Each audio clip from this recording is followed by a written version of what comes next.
Hello students, welcome to the Physiodose. और काफ़ी time बाद आप सभी के सामने आई हूँ, so I am really sorry for this. Actually बात ऐसी हो गई थी कि मेरे एग्जाम्स आए थे, प्रीलिम्स के टाइम मैंने प्रिपेयर करने का सोचा था कि उसके बाद मैं आप सभी से कनेक्ट हो जाऊंगी जल्दी बस। और उसके बाद घर में शादी एंड ऑल, इतनी रिस्पॉन्सिबिलिटीज़ आ गई थी, फिर यूनिवर्सिटी एग्जाम्स आ गए थे एंड देन फोर्थ ईयर की जो कैलकुलेशन, सारी न्यू ईयर है, new subjects, new books, new collections and everything. उसी चीज़ में मुझे थोड़ा सा टाइम लग गया। मैं अपने होम टाउन से भी दूर थी। मैंने एक टूर भी अच्छा सा किया है जो कि मैं अपने न्यू चैनल पर अपलोड करूंगी और उसकी अनाउंसमेंट मैं बहुत जल्दी करने वाली हूँ, तो please join that channel also. तो इसी का एक गिफ्ट मैं आपको देना चाहती हूँ कि ये 4 महीने जब मैं दूर थी, तो मैं, ऐसा नहीं है कि आप सभी से दूर थी, आप सभी मेरे से कनेक्टेड थे। मैं सभी के कमेंट्स पढ़ रही थी, चाहे वो नेगेटिव हो या पॉजिटिव हो, मैं सुन रही थी कि क्या कहना चाह रहे हो आप, और मेरे जो फैमिली मेंबर्स हैं, सब्सक्राइबर्स हैं, उनको क्या प्रॉब्लम्स फेस हो रही थी। तो बहुत जल्दी आपके हर सवाल के जवाब के तौर पर मैं कमेंट में रिप्लाई करने से अच्छा आपको वीडियो के थ्रू समझाना ज़्यादा पसंद करती हूँ, बिकॉज कुछ ऐसी चीज़ें होती है जो एक वर्ड या एक लाइन में मैं रिप्रेजेंट नहीं कर पाती। तो वही चीज़ अगर 10 बच्चों की तकलीफ है तो better to make a video on it, तो बाकी सारे लोगों को भी इंफॉर्मेशन मिलेगी उस दौरान। तो यही सारी चीज़ों को ध्यान में रखते हुए मैंने कुछ 10 ऐसे पॉइंट्स निकाले हैं जो आपके लिए इन्फॉर्मेटिव होंगे। तो वीडियो को एंड तक ज़रूर देखना। तो मैं आपको टॉपिक बता देती हूँ। सबसे पहला टॉपिक है फिजियो नोट्स। तो फिजियोथेरेपी अगर आप कर रहे हैं, आप कौन से भी ईयर में है, चाहे आपको उसके नोट्स देने की रिस्पॉन्सिबिलिटी मेरी थी, तो मैंने आपको काफ़ी सारे नोट्स दे चुकी हूँ मैं, जो कि आप मेरे टेलीग्राम के चैनल द फिजियो डोज पर आप जाके चेक कर सकते हैं। लिंक मैं नीचे दे दूंगी, तो आप वहां पर भी क्लिक करके ज्वाइन हो सकते हैं वो चैनल को। काफ़ी बच्चों ने ज्वाइन भी किया है और अपनी रिक्वायरमेंट रिप्रेजेंट भी करते हैं। तो आपको भी अपने नोट्स, कुछ ऐसी सब्जेक्ट्स, मैंने कुछ कुछ ही सब्जेक्ट्स डाले हैं उसमें, जैसे थोड़ा बहुत एनाटॉमी का डाला है जो मेरे पास कंटेंट अवेलेबल था, और कुछ मैंने आई थिंक सो फिजियोलॉजी के डाले हैं। तो इसके अलावा अगर आपको कोई भी नोट्स की ज़रूरत है तो आप मुझे इंस्टा पर डीएम भी कर सकते हैं, या फिर टेलीग्राम चैनल ज्वाइन कर लीजिए, वहां पर मैं आपको सारे नोट्स प्रोवाइड कर रही हूँ। नेक्स्ट पॉइंट आता है ऑल मेडिकल चीज़ों के लिए आपको जो इन्फॉर्मेशन चाहिए होती है। काफ़ी बच्चे परेशान होते हैं कि हमें इन्फॉर्मेशन मिलती ही नहीं है, कब क्या हो रहा है क्या नहीं हो रहा है। तो ये एक पर्टिकुलर वेबसाइट पे आता है। वो वेबसाइट में मैंने आपको बहुत बार ज्वाइन करने के लिए कहा है, बट काफ़ी लोगों ने शायद ज्वाइन नहीं किया, इसलिए उनको इतनी परेशानी फेस करनी पड़ रही है। तो उसके लिए भी आपको टेलीग्राम चैनल पर जाना होगा। वहाँ पर मैं टाइम टू टाइम सारी चीज़ें अपलोड करती रहती हूँ, चाहे कहीं पर वैकेंसी हो गवर्नमेंट जॉब की, या एग्जाम्स की जो डेट्स डिक्लेयर होना हो, या फिर नोट्स कहाँ से ले, बुक्स कौन से रिफर करें, जो भी इन्फॉर्मेशन मुझे मिलती है I provided on my Telegram channel. Okay. तो जब मैं वीडियो बनाना पॉसिबल होता है तो मैं वीडियो के थ्रू आपको समझा दूंगी, बट बाई चांस अगर पॉसिबल नहीं होता है, हो या ना हो, टेलीग्राम चैनल पर आपको इन्फॉर्मेशन जरूर मिल ही जाएगी। तो आते हैं हमारे थर्ड पॉइंट पर। थर्ड पॉइंट ऐसा है कि आप मेरे इंस्टा चैनल द फिजियोडोज को फॉलो कर सकते हैं। वहां पर आप अपनी क्वेरीज को डीएम कर सकते हैं। अब इसमें पॉइंट ऐसा आता है कि आप सिर्फ हाई लिखकर भेजेंगे तो मुझे नहीं समझ आएगा आपकी क्वेरी क्या है। आप डायरेक्टली अपना क्वेश्चन पूछिए, आपको क्या प्रॉब्लम है, ठीक है। अगर उस पर मैंने वीडियो बना रखी है तो I tell you visit the channel, और पॉसिबल हुआ तो उसका लिंक भी मैं आपको दे दूंगी। तो वो देखने के बाद भी अगर आपकी क्वेरी आती है तो आप मुझे मैसेज कर सकते हैं। और कोई ऐसी चीज है जिस पर मैंने वीडियो बनाई ही नहीं है और फिर भी आपको दिक्कत आ रही है, तो you can DM me any time. Okay. आपको रिप्लाई मिलेगा, भले देर से मिले, 2 दिन बाद मिले, 3 दिन बाद मिले, या कुछ देर के बाद मिले, because I am also student still now. Last year है मेरा, मुझे भी थोड़ा सा टाइम देने के लिए लगता है, क्योंकि जो यहाँ का जो प्रेशर है स्टडीज का, वो थोड़ा सा हटाकर मुझे यहाँ भी करना पड़ता है, जस्ट बिकॉज मेरे घर में खाने से लेकर, मेरी यूनिफॉर्म प्रेस करने से लेकर, स्टडी से लेकर, एग्जाम से लेकर, फैमिली को टाइम देने से लेकर, सब कुछ मुझे अकेले मैनेज करना पड़ता है। तो कुछ वक्त मैं आपको दे नहीं पाती, but still I try my best. Just DM में whatever your curious. Okay. Next point हम देखेंगे। एक बहुत अच्छी खुशी की बात मैं आपसे शेयर करना चाहती हूँ, इसलिए मैंने सारे पॉइंट्स लिखे हैं ताकि मैं कुछ भूल ना जाऊँ। आपको मैं 2 इंसिडेंट सुनाना चाहती हूँ। मैंने जब कॉलेज में एंटर किया मेरे एग्जाम के बाद, तो जो फ्रेशर्स आए थे उसमें I was just on the call, and कुछ 4-5 स्टूडेंट्स मेरे पास आकर खड़े हो गए। तो आई थॉट कि उन्हें किसी चीज़ की रिक्वायरमेंट होगी या कुछ क्वेश्चन पूछना होगा एज ए जूनियर फ्रेशर्स, तो इस वजह से खड़े होंगे। तो मैंने अपना कॉल ऑन ही था एंड आई वाज लाइक, बोलिए क्या हुआ। तो दे वाज लाइक कि मैम आपका यूट्यूब चैनल है, I saw you on that and we are the subscriber of your channel. इतनी खुशी हुई मुझे कि I am getting a recognised face. तो देखिए, आप मेहनत करते हैं, हर चीज़ करते हैं, और जब उसका फल आपको मिलता है ना, तो वो जो मेरे सब्सक्राइबर्स के फेस पे जो मैंने खुशी देखी, तो वो मेरे लिए एकदम अलग ही थी। मेरे लिए बहुत खुशी की बात थी एक्चुअली कि मेरी जूनियर्स मुझे ऑलरेडी पहचानते हैं, यहाँ आने से पहले पहचानते हैं। एंड वन गर्ल, वो सेकंड इंसिडेंस ये था कि मैं अपने क्लास से आ रही थी जस्ट लेक्चर एंड करके, और मुझे कुछ डाउट्स थे मैम से, तो मैं जस्ट जा रही थी, तो मैम ने टाइम नहीं दिया। कि कुछ रीज़न दिया कि बाद में आना, तो I just went after some time. तो I was on the stairs and one girl was crossing me, just एक क्रॉस था और उसमें उसने मुझे पहचाना and she was like, ma'am आपको यूट्यूब पर देखा, आप वही हो क्या? I am just correcting if I am wrong और नॉट। तो मैंने बोला नहीं नहीं, मैं मेरा चैनल है and maybe you have seen me only. मतलब मे भी इसलिए बोला क्योंकि पता नहीं कोई किसी और का चैनल का नाम ना बता दे, because it was first time for me. तो बहुत नया नया सा था, बट बहुत खुशी हुई और उसने मेरा ही चैनल देखा था, बहुत खुशी हुई इस चीज़ की। तो thank you so much everyone for being my family member. मतलब मैं बहुत खुश हूँ इस चीज़ से, तो I don't know how to represent, मुझे वर्ड्स नहीं मिल रहे एक्चुअली, इतनी खुशी हो रही है इस चीज़ की। So thank you again. Next point पर आते हैं। सो नेक्स्ट है, ठीक है, अब मुझे डीएम में और काफ़ी सॉरी इंस्टा के डीएम में और मुझे यूट्यूब के कमेंट्स में काफ़ी कॉमन क्वेश्चंस ऐसे दिखे जिसमें लोगों ने रिप्रेजेंट किया था क्वेश्चन कि हम गवर्नमेंट जॉब ले सकते हैं या नहीं फिजियोथेरेपी में। तो देखिए ऐसा है, फिजियोथेरेपी में अगर आपको ज्वाइन होना है तो आप किसी भी कॉलेज में ज्वाइन हो सकते हैं, ऐसे कोई पर्टिकुलर नहीं है कि आपको प्राइवेट ही लेनी है या गवर्नमेंट ही लेनी है। अब आप बेस्ट कॉलेज का पूछते हैं तो बेस्ट कॉलेज गवर्नमेंट सबसे बेस्ट होती है, और गवर्नमेंट के अलावा अगर आप प्राइवेट में ले रहे हैं तो प्राइवेट में भी काफ़ी कॉलेजेस अच्छी होती है, कहीं पर भी कोई कॉलेज बुरी नहीं होती। जस्ट आप वहाँ से, वहाँ के जो प्रीवियस स्टूडेंट्स हैं या फिर जो ऑलरेडी स्टडी कर रहे हैं उनसे सिर्फ एक चीज़ क्लियर कर लीजिए कि यहाँ पे प्रोफेसर्स जो है उनकी टीचिंग कैसी है, आपको समझ आ रहा है क्या, और अगर समझ आ रहा है तो क्या वो आपकी क्यूरीज जो क्वेश्चंस होते हैं, क्यूरीज होती है, वो क्लियर करते हैं या नहीं। That's it. इसके अलावा कॉलेज में कुछ भी हो, एवरीथिंग इज गुड। और रैगिंग का जरूर पूछ लेना, जहां तक मुझे पता है अब तक हर कॉलेज में हट चुका है ये चीज। तो आप ये चीजें अगर क्लियर करते हैं तो that college is the best.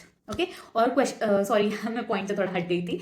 तो नेक्स्ट क्वेश्चन ये था कि जॉब गवर्नमेंट मिलती है या नहीं। तो देखिए आपका जब फिजियोथेरेपी आप कहीं से भी करें, अगर आप वहां से बाहर निकल जाते हैं, वैकेंसीज होती है, एम्स में भी वैकेंसीज होती है, फिजियोथेरेपिस्ट की रिक्वायरमेंट होती है, ठीक है। तो उसके इंस्टाग्राम के चैनल्स होते हैं तो वो आप ज्वाइन कर सकते हैं। तो उस चैनल के थ्रू आपको पता चल जाता है कि कहाँ पर वैकेंसी है। जैसे मैंने 2-3 चैनल ज्वाइन कर रखे हैं जिसमें से मुझे मुंबई में ही पता चल जाता है, इन्फॉर्मेशन आ जाती है कि नवी मुंबई में वुमेन फिजियोथेरेपिस्ट चाहिए, फ्रेशर भी होगी तो चलेगी, या फिर ये पर्टिकुलर एक्सपीरियंस वाली होनी चाहिए, या मेन फिजियोथेरेपी चाहिए, या जेंडर बेस्ड नहीं होता, किसी किसी में डायरेक्टली ऐसे बता दिया जाता है कि आप ये पर्टिकुलर एरिया में वैकेंसीज है। वैसे एम्स में भी आती है और गवर्नमेंट की भी आती है। तो ये सारी चीज़ की डिटेल्स आपको चेक करनी है, देखनी है और वहां पर अप्लाई करना है। फिर वो आपका इंटरव्यू लेंगे, सबका क्राइटेरिया अलग होता है, इंटरव्यू लेंगे आपका, देखेंगे नॉलेज कितना है और आपके सारे डॉक्यूमेंट्स चेक होंगे। तो वो टाइम में अगर आप क्लियर हो जाते हैं तो आपको जॉब मिल जाएगी। ओके। तो ये डाउट मत रखिए कि नहीं मिलती है, मिलती है। आप उसके लिए एलिजिबल होने चाहिए। एलिजिबल इन द सेंस उनके कुछ क्राइटेरियाज होते हैं, जैसे उनको कुछ पर्टिकुलर मार्क्स के चाहिए होते हैं। फॉर एग्जांपल दे रही हूँ, ऐसा कुछ होता है या नहीं, even I don't know about it, but ऐसा होता है कि वो अपने क्राइटेरियाज चेक करते हैं कि आपको एक्सपीरियंस कितना है। किसी को फ्रेशर्स चाहिए होते हैं, किसी को एक्सपीरियंस चाहिए होते हैं, तो उस हिसाब से आपको चेक करना होगा, बाकी जॉब आपको मिल जाएगी। तो आते हैं नेक्स्ट पॉइंट पर। नेक्स्ट पॉइंट है, काफ़ी सारे लोगों ने मुझे ये क्वेश्चन पूछा है कि स्टेथोस्कोप यूज़ करते हैं या नहीं फिजियोथेरेपिस्ट। तो let me be very clear, dentist दांत के डॉक्टर होते हैं, ओके, पर्टिकुलर जगह के दांत के होते हैं, okay. Physiotherapist all over the body के बायोमैकेनिक्स पढ़ते हैं, एमबीबीएस होता है, होम्योपैथी होता है, आयुर्वेदिक होता है। सारी चीज़ों में होता तो बॉडी स्ट्रक्चर ही है। बॉडी स्ट्रक्चर में सबसे बेसिक चीज़ जो होती है हमारे लिए इंपॉर्टेंट, वो होते हैं हमारे वाइटल्स। अब वाइटल्स काफ़ी लोगों को पता नहीं है। वाइटल्स वो चीज़ होती है जो हमारी बॉडी की हमें रिदम बताता है, जैसे कि हार्ट रेट हो गया, रिस्पिरेटरी रेट हो गए, हार्ट साउंड हो गया, और इन सब चीज़ों को पल्स रेट हो गए। ये सारी चीज़ें जो है वो कैलकुलेट करके हम जज करते हैं पेशेंट नॉर्मल है ये कंडीशन में या नहीं। ओके। क्योंकि काफ़ी बार ऐसे होता है कि पेशेंट भाग के आया होता है हमारे पास, रशली या चल कर आया होता है, तो हमें उसको 10 मिनट के लिए ब्रेक देना होता है कि आप बैठ जाइए, फिर उसके बाद हम सारे ट्रीटमेंट शुरू करते हैं, ठीक है। मैं फिजियोथेरेपी का पर्टिकुलर बता देती हूँ। फॉर एग्जाम्पल ले लीजिए कि एक कोई पेशेंट है जो वॉक करके आया, वॉकिंग डिस्टेंस से आया है, ठीक है। जैसे ही वो आया, अगर मैंने उसका ट्रीटमेंट वैसे ही शुरू कर दिया, अब हमारे ट्रीटमेंट में कैसे होता है ना, इलेक्ट्रॉनिक्स लगा लेंगे, डिवाइसेस लाइक इलेक्ट्रोथेरेपी का, या फिर काइनेसियोथेरेपी से रिलेटेड हमको उसे कोई एक्सरसाइज दे देंगे, जैसे स्ट्रेचिंग, स्ट्रेंथनिंग वगैरह कुछ भी। तो वो पेशेंट पहले से ही चल के आया है तो जाहिर सी बात है कि उसकी हार्ट रेट ज़्यादा होगी। तो जब उसकी हार्ट रेट ज़्यादा होगी तो उसे वो टाइम पे एक्सरसाइज देना गलत हो जाएगा। तो उसे 5-10 मिनट्स का ब्रेक देना इज रिक्वायरमेंट, ओके। तो ये सारी चीज़ों में हम वाइटल्स लेते हैं। तो वाइटल्स, अब स्टेथोस्कोप का काम दो होता है, या तो वो हमारी एयर की कंडीशंस को बताता है और हमारे हार्ट रेट को बताता है, ओके। अब ऐसे डिवाइसेस आ गए हैं जिससे हार्ट रेट हमें डायरेक्टली मिल जाती है, जैसे कि इलेक्ट्रॉनिक जो हमारी बीपी मशीन्स होती है, सॉरी नॉट इलेक्ट्रॉनिक, जो हमारी बैटरी बेस्ड होती है, उससे हमें मिल जाता है हार्ट रेट एंड बीपी दोनों एक साथ। बट काफ़ी जगहों पे बीपी जो होती है वो पुराने मेथड से यूज़ होती है, वो पंपिंग मेथड से। ओके, तो उस चीज़ से हमें हार्ट रेट नहीं मिलता, तो हम स्टेथो से लेते हैं, स्टेथोस्कोप से लेते हैं। ओके, फिर नेक्स्ट आता है कि कोई लंग्स का पेशेंट आ गया, जैसे कि जैसे कार्डियो पेशेंट है। ओके, तो कार्डियो पेशेंट है, उसे पता नहीं निमोनिया है या फिर रेस्पिरेटरी का पेशेंट है, जैसे उसे निमोनिया हो गया, उसे और भी लंग डिजीजेस हो गए जैसे अस्थमा वगैरह हो गया, तो उसमें जब पेशेंट को कफ होता है ना, तो उसकी जो ब्रीदिंग साउंड होती है वो अलग होती है। वो चेक करने के लिए भी हमें स्टेथोस्कोप का यूज होता है। इसके अलावा हम जो पीछे के बैक मसल्स जो होते हैं वहां पर अगर आप नॉन मेडिको है तो आपको नॉर्मल लैंग्वेज में मैं समझाती हूँ।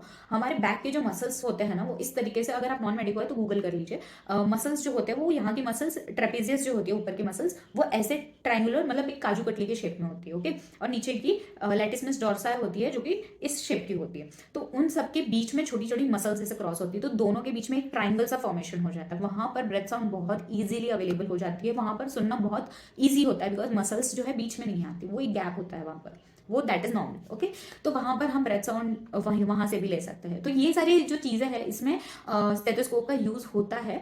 तो आप बिल्कुल बेफिक्र रहिए, कोई भी मेडिकल फील्ड हो, स्टेथोस्कोप एक नॉर्मल सी चीज है जो बहुत बेसिक यूज में आती है। अब आप ये कहेंगे कि आपको जरूरत नहीं है, अब हेटर्स आ जाएंगे बोलने के लिए, फिजियोथेरेपिस्ट हो तुम, टेक्नीशियन हो तुम, मसाज वाले हो, वॉट एवर, मुझे असर नहीं होता इन सब चीज़ों का। आई नो मैं किस फील्ड में हूँ, मैं किस तरीके से कर रही हूँ, और हमें क्या रेप्यूटेड डॉक्टर्स की तरह माना जाता है या नहीं माना जाता है, हमें कैसे ट्रीट किया जाता है।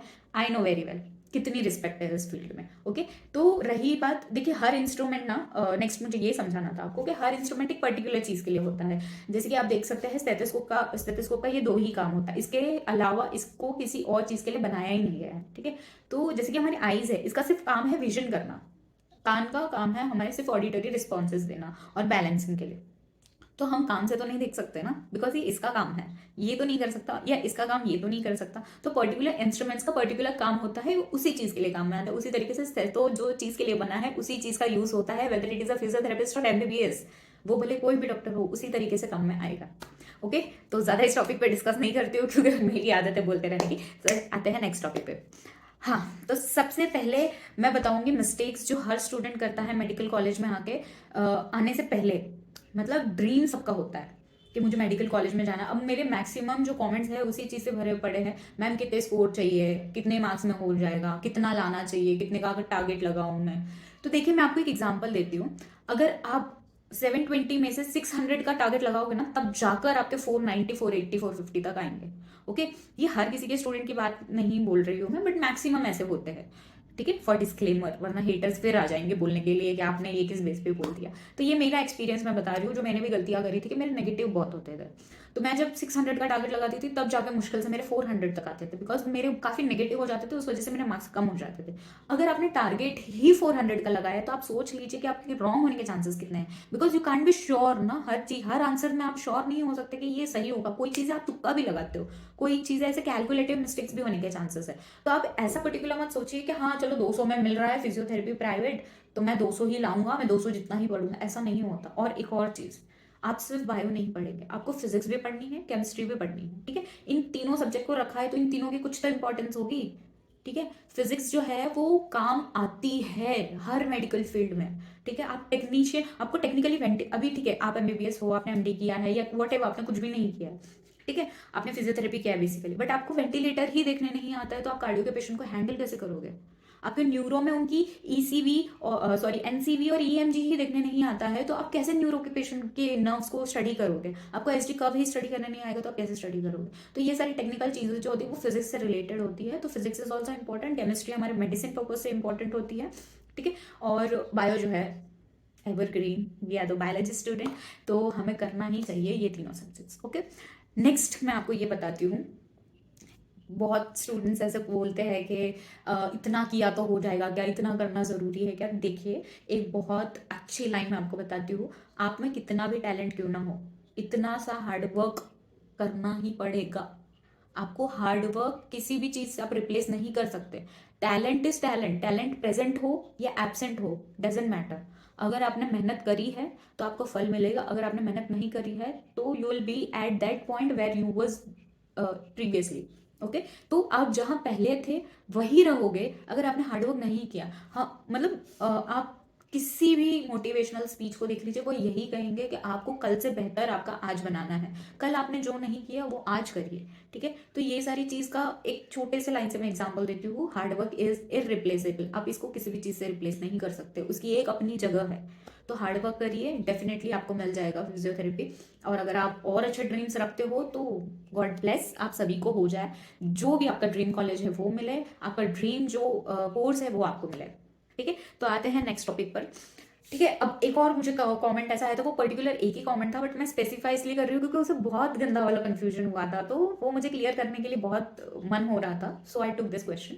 तो ग्रेजुएशन के ही आस्क्ड मी, कोई लड़का था, उसने मुझे ये पूछा कि जो हमारा कॉन्वोकेशन सेरेमनी का मैंने वीडियो डाला है, तो वो इंटर्नशिप के बाद होता है या इंटर्नशिप से पहले होता है। तो माय डियर सब्सक्राइबर और या माय डियर स्टूडेंट, मैं ये बताना चाहती हूँ कि जब पूरा कोर्स खत्म हो जाता है, जब लास्ट डे होता है हमारे कॉलेज का, कि इसके बाद आपको वापस कॉलेज की तरफ मुड़ने की जरूरत नहीं है, तब कॉन्वोकेशन होता है। आई एम मेक श्योर कि आपको क्लियर हुआ हो, बिकॉज देखिए, इंटर्नशिप के अगर पहले दे दिया तो वो डिग्री नहीं कहलाएगी, आपने सिर्फ वही कंप्लीट किया। इंटर्नशिप में अगर आप ये सोचते हो कि आपको सिर्फ जाना है, जॉब की तरह काम करना है, तो ऐसा नहीं होता। आपको रिसर्च का भी काम दिया जाता है, जिसमें आपको पेशेंट्स के जितना भी आपके पास नॉलेज है 4 साढ़े 4 साल का, उसमें आपने जितना भी कुछ सीखा हो वो रिसर्च वर्क में आपके एफर्ट्स लगाने होते हैं, ठीक है। फिर उसमें आपको एक्स्ट्रा जो भी सीखने मिलता है वो सीखने मिलेगा, और प्लस इसमें बेनिफिट ये होता है कि आपके बेसिक्स जो कुछ कुछ कच्चे रह जाते हैं वो वहां पर क्लियर हो जाते हैं, ओके। तो आई होप कि आपका डाउट क्लियर हुआ हो। नेक्स्ट क्वेश्चन है, हाँ, तो अब आप इसी उलझनों में फंस जाते हैं कि फिजियोथेरेपिस्ट है डॉक्टर और नॉट। सबसे पहली बात, अगर आप सिर्फ डॉक्टर लगाने के लिए फिजियोथेरेपी चूज कर ले तो मत करना। सेकंड, आप सिर्फ वाइट एप्रन पहनने के लिए कर रहे हैं तो मत करना। थर्ड चीज, आप सिर्फ सैलरी के बेस्ड पर के इसमें बहुत पैसा है इसलिए ज्वाइन कर रहे हैं तो मत करना, ठीक है। क्योंकि यहाँ पर आप ये तीनों पॉइंट में से कोई भी एक पॉइंट सोचकर आप अंदर आ तो जाएंगे, बट ये जो 4.5 साल का जो यहाँ पर सस्टेन करने का जो स्टेमिना चाहिए ना, वो आप में नहीं आएगा। काफी बच्चों को मैंने ऐसे देखा है जो मतलब कम स्कोर पर ले लेते हैं फिजियोथेरेपी, बट उनकी गाड़ी फर्स्ट ईयर में ही अटक जाती है, वो एड फिजियो यही चीजें क्लियर नहीं कर पाते हैं। तो वो जब सेकेंड ईयर में जाते हैं तो उन्हें बहुत प्रॉब्लम होती है क्योंकि उनके बेसिक्स नहीं है क्लियर। तो ऐसे डॉक्टर बनना तो क्या ही डॉक्टर बने, किसी की जिंदगी के साथ खिलवाड़ नहीं करना। आगे जाके आपके हाथ में पेशेंट्स आने वाले हैं, आपकी छोटी सी गलती उसको व्हील चेयर पर ला सकती है, आपकी छोटी सी मिस्टेक उसको ब्रीदिंग प्रॉब्लम दे सकती है, और आपकी छोटी सी गलती उसकी नस को डैमेज कर सकती है। अगर आप न्यूरो पेशेंट हो, न्यूरो फिजियोथेरेपिस्ट हो तो आपकी छोटी सी गलती, फिर कम्युनिटी मेडिसिन में अगर जाकर देखें तो उसमें तो ओल्ड एज वाले लोग आते हैं, जीरियाट्रिक लोग आते हैं। तो ये सारी चीज़ें, पीडियाट्रिक के पेशेंट ले लीजिए, छोटा सा बच्चा है, अगर आपने उसकी छोटी सी मिस्टेक कर दी, छोटा सा भी ट्रीटमेंट आपने गलत कर लिया, तो वो कभी ठीक नहीं हो पाएगा। उसकी उसकी जो होप्स है वो सारे खत्म हो जाएंगे, उसको आपको उसमें रिकवरी दिखेगी ही नहीं। तो ये सारी चीज़ें आप ना करें, इस वजह से आई सजेस्ट कि ये तीनों पॉइंट के अलावा अगर आप फिजियोथेरेपी करना चाहते हैं तो बेशक करिए। अब कब आपको फिजियोथेरेपी लेना है, ठीक है, एक तो आपकी फर्स्ट चॉइस है तो बेशक जाइए, कोई दिक्कत नहीं है, आप चॉइस कर सकते हैं। इसी के अलावा अगर आपको एमबीबीएस नहीं मिल रहा है और आपने बहुत साल इसमें दे चुके हैं, ठीक है, अब आप अपने सिर्फ ईयर वेस्ट कर रहे हैं, अब आपको मतलब फोर्थ फिफ्थ अटेम्प्ट ऐसा हो गया है। तो देखिए, मैं आपकी होप्स नहीं तोड़ना चाहती हूँ कि आप एमबीबीएस मत करिए, करते रहिए, बट एक एज लिमिट तो भी देखिए ना। हर चीज़ उम्र के साथ अच्छी लगती है। आप 29 में या 27 में आप परस्यू कर रहे हैं, फिर भी नहीं हो पा रहा है, तो जब आपके आपके साथ में जब आप अपने कम एज वाले बच्चों को देखोगे तो बहुत रिग्रेट होगा कि आपके एज के बच्चे बहुत आगे तक जा चुके हैं। तो जब आपको ऐसा प्रेशर आए कि शादी का प्रेशर है, अब नहीं हो पा रहा है, मैं बार बार वही बुक पढ़ रहा हूँ, डिप्रेशन हो रहा है, तो गो फॉर अदर फील्ड ना, नॉट फॉर फिजियोथेरेपी। आप कोई भी फील्ड ले सकते हो, होम्योपैथी, आयुर्वेदिक, सारे फील्ड अच्छे हैं, सब अच्छे हैं, ठीक है। और अगर आप में टैलेंट है ना तो आप किसी भी फील्ड से कमा सकते हो, ठीक है, आप में टैलेंट होना चाहिए, ठीक है। नाइन्थ पॉइंट जो कि इसमें इंक्लूडेड नहीं था, but still I wanted to say you कि देखिए, एक और क्वेश्चन मैं आपको बताती हूँ। काफ़ी स्टूडेंट्स ऐसे होते हैं ना जो ऐसी चीज़ें कहते हैं जो बहुत दिल पे लगती है, बहुत बुरा लगता है उस चीज़ को सोचकर कि उन्हें फिजियोथेरेपी सिर्फ पैसे कमाने के लिए करना होता है। या फिर मुझे ऐसे कमेंट्स आते हैं कि फिजियोथेरेपी में जॉब नहीं मिल रही है, कंपैरेटिवली पता नहीं कहाँ से कौन सा डेटा लेकर आते हैं, इतने इतने परसेंटेज के फिजियोथेरेपिस्ट घर पे बैठे हैं ऐसे। तो आप क्लिनिक भी डाल सकते हैं, ठीक है, ऑप्शंस बहुत है, होम विजिट्स कर सकते हैं, बट क्या है ना, कुछ लोगों को वहीं पर अटक के रहना है कि जॉब ही, घर बैठे बैठे सारा चीज़ आए, तो ऐसा नहीं होगा। उस चीज़ में भी आपको हार्डवर्क करना है। आप मेहनत करोगे तो आप ऊपर जाओगे, आप नहीं करोगे तो वहीं पर रहोगे, और उससे भी कम करोगे तो नीचे भी आ सकते हो। बड़ी बड़ी कंपनियों को मैंने बंद होते देखा है, बड़े बड़े हॉस्पिटल्स को बंद होते देखा है, न्यूज़ सुनी होगी आपने। बहुत कुछ होता है, स्टॉक मार्केट का बहुत एग्जाम्पल्स है आपके सामने कि कैसा है कि कभी भी अप एंड डाउन होते रहते हैं। तो आपको मैनेज करना है कि आपको किस तरीके से करना है, वरना एक एमबीबीएस डॉक्टर भी सस्टेन नहीं कर सकता। एक एग्जांपल बताती हूँ। बैंड्रा में जिस लोकेशन पे मेरे डैड कार्डियो के लिए जाते हैं, कार्डियो स्पेशलिस्ट डॉक्टर है वहाँ पे, तो उन्हीं के सामने एक ऑर्थोपेडिक का क्लिनिक है। ठीक है, वो क्लिनिक वाला बहुत कम कमाता है, उसके दिन के 2 ही पेशेंट आते हैं या 3 पेशेंट आते हैं। ओके, ये मुझे वो डॉक्टर ने ही एक्सप्लेन किया था जहाँ पे मेरे डैड जाते हैं। Once I have visited with my dad that, तो उन्होंने मुझे ये चीज़ एक्सप्लेन करी कि ये क्वेश्चन मेरा भी था जॉब के लिए। तो उन्होंने बताया कि वो ऑर्थोपेडिशियन के पास 3 ही डॉक्टर जाते हैं, बट फिजियोथेरेपिस्ट के साथ 12 डॉक्टर आते हैं। तो ये किस चीज़ से हुआ? वहां पर रिक्वायरमेंट है, उस जगह पे उसने क्लिनिक डाला, इसने चेक नहीं किया, तो इसके पास पेशेंट कम है। अब इसने क्या करना चाहिए, जगह चेंज करने से अच्छा, पूरा जीरो से स्टार्ट करने से अच्छा, अपने पैम्पलेट्स बांटे, फ्री कैंप्स रखे, फ्री चेकअप रखे, फ्री एडवाइजेज रखे, तो उससे कस्टमर के बढ़ने की चांसेस और ज़्यादा होती है, पेशेंट्स के आई मीन। तो उस तरीके से सोचना होगा आपको, हर फील्ड में सोचना होगा। बिजनेस जैसे आप करते हैं तो आप उसमें भी देखते हैं कि प्रॉफिट एंड लॉस दोनों ही होता है। प्रॉफिट करने के लिए आपको बहुत सारी स्ट्रैटेजीज अपनानी पड़ती है। उसी तरीके से आपको यहाँ पर भी कैम्प करना पड़ेगा, आपको होम विजिट्स करने पड़ेंगे, आपको पेशेंट को समझाना पड़ेगा, तो ताकि माउथ टू माउथ एडवर्टाइजमेंट हो। अगर वो नहीं हो रहा है तो आप बताइए, एरिया में नया खुला है, ओपनिंग ग्रैंड करिए, कुछ ऐसा करिए जिससे कि हो सकता है। Okay, this is my advice, बाकी ऑल अप टू यू, आपको जैसे जमे वैसे करिए। ओके, नेक्स्ट इज नीट का फॉर्म आने वाला है या आ चुका होगा, इस चीज़ का आपको मेल चेक करना है। ओके, आपके मेल पे इन्फॉर्मेशन आ जाएगी, और एनटीए के वेबसाइट पर लीगली आपका एप्लीकेशन फॉर्म आता है। इधर उधर के कोई भी फॉर्म मत भर दीजिएगा, वरना आपकी इन्फॉर्मेशन लीक हो जाएगी। तो बेसिकली नीट का फॉर्म जो आता है, आपको अपनी क्लासेस वगैरह 2-4 फ्रेंड लोगों से कंफर्म कर दीजिए, बट यही मंथ में नीट का फॉर्म आपको फिल करना है with proper documents, with proper details. अगर आपने ये बार बराबर नहीं पढ़ा तो आपके एडमिशन के टाइम बहुत प्रॉब्लम हो जाएगी। ओके, तो नेक्स्ट आते हैं कि एडमिशन की बात करते हैं। तो अभी भी मुझे कितने स्टूडेंट्स मैसेज करते हैं कि मैम कौन से कॉलेज में एडमिशन लूँ, क्या करूँ क्या नहीं करूँ। अरे यार, तुम थोड़ा सा फोकस्ड रहो ना। एडमिशन बंद हो गए हैं, क्लासेस शुरू हो गई है फ्रेशर्स की, फर्स्ट ईयर्स की, इतना तो भी ध्यान दो आप। अगर कोई कॉलेज में कुछ बचा होगा एडमिशन, तो लास्ट से लास्ट राउंड ही बचा होगा, वो भी उन्हीं को चांस मिलेगा जिन्होंने रजिस्ट्रेशन किया था। तो ये चीज को आपको ध्यान रखना होगा। नीट का रिजल्ट आने के बाद आपको रजिस्ट्रेशन फॉर्म भरना है, प्रेफरेंस फॉर्म फिल करना है, उसके बाद आपको कॉलेज अलॉट होगी। ये सारी चीजें मैंने बहुत अच्छे से एडमिशन प्रोसेस का जो वीडियो है मेरा, उसमें अपलोड करी है, लॉन्ग एंड शॉर्ट 2 वीडियो। फिर भी क्वेश्चन पूछ रहे हो तो आई थिंक आपको थोड़ा सा स्टडी करना चाहिए।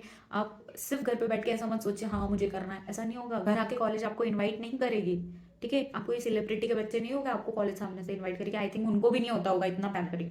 तो आपको थोड़ी सी मेहनत करनी पड़ेगी, फ्रेंड्स के साथ जाओ बाहर, थोड़ा डिस्कस करो, कॉलेजेस देख के आओ, एनवायरमेंट देख के आओ, कैंपस देखो, सब कुछ देखो। वो नहीं हो रहा है, घर बैठो, लैपटॉप खोलो, कंप्यूटर खोलो, सब कुछ वहां पर देखो, सब कुछ इजिली इन्फॉर्मेशन मिलता है। ओके, सो आज सोशल मीडिया के ज़माने में आप फिर भी अगर ये डाउट के साथ जी रहे हो तो यू आर वेरी स्लो और बहुत पीछे हो। तो कोशिश करिए कि बराबर में चले आप जहाँ पर दुनिया चल रही है। ऑल द बेस्ट, इसी के साथ वीडियो करती हूँ एंड। अगली वीडियो में आपको जो भी क्वेश्चंस पूछने हैं, जिस पर आप चाहते हो कि वीडियो हो, तो वो डेफिनेटली मैं आपको प्रोवाइड करूंगी, बट आपको उसके लिए कमेंट करना पड़ेगा। ओके, या फिर डीएम करिए इंस्टाग्राम पे। And join my Telegram channel for your notes. और आपको किस ईयर के नोट्स चाहिए नीचे कमेंट में जरूर बताना। बाकी मैं अलविदा कहती हूँ। Thank you so much for watching this video. और अभी से आई ट्राई माई बेस्ट कि आपको रेगुलरली वीडियोज में अपलोड करते रहूँ और आपके सामने आती रहूँ और आपको ज़्यादा से ज़्यादा इन्फॉर्मेशन देती रहूँ। Bye bye.